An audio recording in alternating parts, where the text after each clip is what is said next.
আল্লাহ নিজের হাতে রমজান সাজাইছেন। আল্লাহ বলে, বান্দা শোনো আমি রমজানকে কেমনে সাজাইলাম।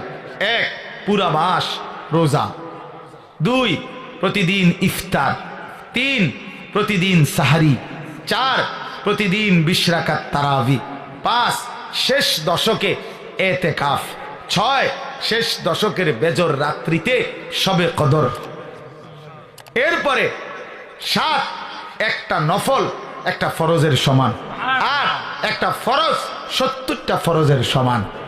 9, প্রথম দশক রহমত। 10, মাঝখানের দশক মাগফিরাত।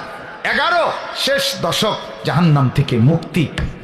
আল্লাহ বলেন, জান্নাতের দরজা খুলে দিলাম, জাহান্নামের দরজা বন্ধ করে দিলাম, সমস্ত শয়তানগুলোকে শেকলে বন্দি করে দিলাম, চারিদিক দিয়া গোলাইয়া সব গুছাইয়া বান্দা রাস্তা কেবল একটাই খোলা, দরজা কেবল